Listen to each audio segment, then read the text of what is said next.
ఎన్నికల పర్వం కొనసాగుతుంది. అయితే గ్రామ పంచాయతీ నిన్నటిదాకా నామినేషన్ల విత్డ్రాలు ముగియడంతో నేడు ప్రచారం చేస్తున్నట్టు అభ్యర్థులకి గుర్తింపు రావడంతో ప్రచారం కొనసాగుతుంది. అయితే మనం ప్రస్తుతం నల్గొండ జిల్లా నాగార్జునసాగర్ నియోజకవర్గంలోని అనుముల మండలం ఇబ్రాంపేట ఆల్య మున్సిపాలిటీ నుంచి విడిపోయి నేడు గ్రామ పంచాయతీగా బరిలో ఉన్నది. అయితే ఇక్కడ మనం ఆసక్తికర విషయం ఏంటంటే తండ్రి కొడుకుల మధ్య పోరు జరుగుతుంది. ఈ తండ్రి కొడుకుల పోరులో ఎవరు విజయం సాధిస్తారో మన తండ్రి కొడుకుల మధ్యలో పోరు జరుగుతుంది. అది ఎలా భావిస్తారు మీరు? ఎలా భావించేది స్నేహపూర్వక పోటీ అంతే, ప్రతిష్టాత్మకం ఏం కాదు. కాకపోతే ఏంటంటే గ్రామాభివృద్ధి కొరకు మేము పోటీ చేస్తున్నాం అంతే తప్ప వేరే కక్షలు సాధింపులు ఏమి లేవు దీంట్లో. కాకపోతే పోటీ అనివార్యమైంది కాబట్టి మేము పోటీ చేస్తున్నాం, అంతేగాని దీంట్లో ఎలాంటి విభేదాలు ఏమి లేవు దీంట్లో. కాకపోతే ఏంటంటే నన్ను ప్రజలు ఎన్నుకుంటే నాకు ఇక్కడ సీనియారిటీ ఉంది, నేను అభివృద్ధి చేసే దాంట్లో ముందంజలో ఉంటాను కాబట్టి నన్ను ఎన్నుకోమని ప్రజలకు చేస్తున్నాను. అదేవిధంగా మీ అన్నగారు విజేందర్ రెడ్డి గారు కావచ్చు, గ్రామ పంచాయతీ నుంచి మున్సిపాలిటీలో కలిపి గ్రామం అభివృద్ధి చెందుతుంది. మున్సిపాలిటీ అయితే ఉన్నటువంటి ఉపాధి దొరుకుతుంది యువతకు కావచ్చు. అదేవిధంగా ఇక్కడ ఉన్నటువంటి భూములకి రేట్లు పెరుగుతాయనే ఉద్దేశంతో గ్రామ పంచాయతీ నుండి మున్సిపాలిటీ కలిపారు. పర్వపురం కాంగ్రెస్ పార్టీ ప్రభుత్వంలోకి వచ్చినాక ఆ మున్సిపాలిటీని గ్రామ పంచాయతీగా చేశారు. ఈ గ్రామ పంచాయతీలో ఉన్నటువంటి ప్రజలు ఎలా మిమ్మల్ని పోటీకి నిలబెడుతున్నారు? పోటీకి వాళ్ళు ఏంటంటే నేనైతే బాగుంటుందని ప్రజలందరూ అనుకున్నారు కాబట్టి నేను పోటీలో ఉంటున్నాను.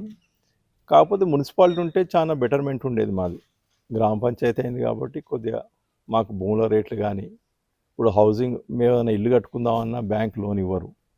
అది ముఖ్యంగా ఏంటంటే ఇక్కడ కొంత భూములకు కొద్ది ఇబ్బందికర పరిస్థితి.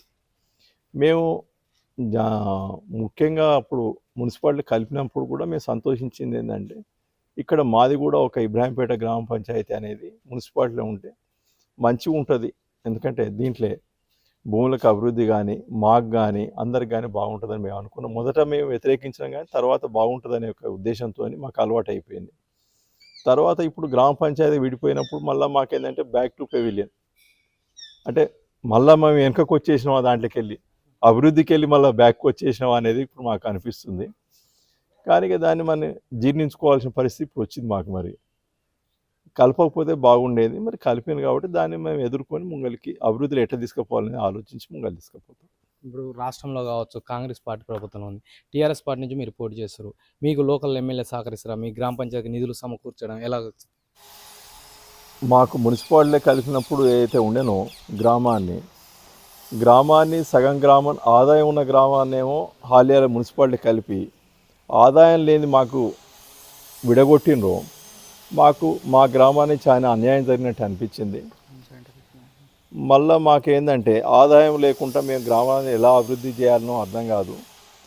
దీన్ని మొత్తం గ్రామ పంచాయతీని ఒక తీరుగా ఉంచితే చాలా బాగుండేదని మేము అనుకున్నాం.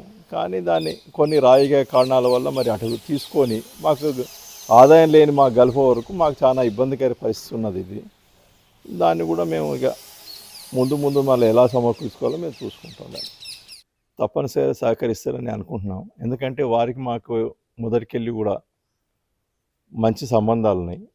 సరే వారు కాంగ్రెస్ పార్టీ అయినా మేము టీఆర్ఎస్ పార్టీ అయినా అలాంటిది ఏమి ఉండదు. ఎమ్మెల్యే గారు కానీ ప్రస్తుత పెద్ద మనిషి జానారెడ్డి గారు కానీ మాకు పూర్తిగా సహకరిస్తారు. పూర్తిగా సహకరించి మమ్మల్ని కూడా ముందరు తీసుకుపోతారు. దాంట్లో ఇబ్బంది ఏమి లేదు. ఇది ఇక్కడ ఉన్నటువంటి పరిస్థితి. కాంగ్రెస్ పార్టీ నుండి అయినా టీఆర్ఎస్ పార్టీ నుంచి అయినా కుటుంబ పోరు కాదు, ఇది ఏమన్నా పార్టీల పరంగా పోరే తప్ప ప్రజలు నన్ను ముందుండి నడిపిస్తారని కోరుకుంటున్నట్టు తెలియజేస్తున్నాడు. కెమెరామెన్ కృష్ణతో ప్రభాకర్, RTV, నాగార్జునసాగర్. మాకు మున్సిపాలిటీ కలిపినప్పుడు ఏదైతే ఉండేనో గ్రామాన్ని సగం గ్రామం ఆదాయం ఉన్న గ్రామాన్ని ఏమో హాలియాల మున్సిపాలిటీ కలిపి ఆదాయం లేని మాకు విడగొట్టినరో మాకు మా గ్రామానికి చాలా అన్యాయం జరిగినట్టు అనిపించింది. మళ్ళీ మాకేందంటే ఆదాయం లేకుండా మేము గ్రామాన్ని ఎలా అభివృద్ధి చేయాలనో అర్థం కాదు. దీన్ని మొత్తం గ్రామ పంచాయతీని ఒక తీరుగా ఉంచితే చాలా బాగుండేదని మేము అనుకున్నాం. కానీ దాన్ని కొన్ని రాజకీయ కారణాల వల్ల మరి అటు తీసుకొని మాకు ఆదాయం లేని మా గల్ఫ్ వరకు మాకు చాలా ఇబ్బందికర పరిస్థితి ఉన్నది. ఇది దాన్ని కూడా మేము ఇక ముందు మళ్ళీ ఎలా సమకూర్చుకోవాలో మేము చూసుకుంటాం. దాన్ని చరిత్ర సృష్టించినోడు ఇప్పుడు ఆ చరిత్రని తిరగరాయబోతున్నాడు. అబద్ధాల గోడల్ని బద్దల కొట్టి నిజాలను రాగా మీ ముందుంచబోతున్నాడు. నిజమైన వార్తల కోసం వెంటనే డౌన్లోడ్ చేసుకోండి రా యాప్ని.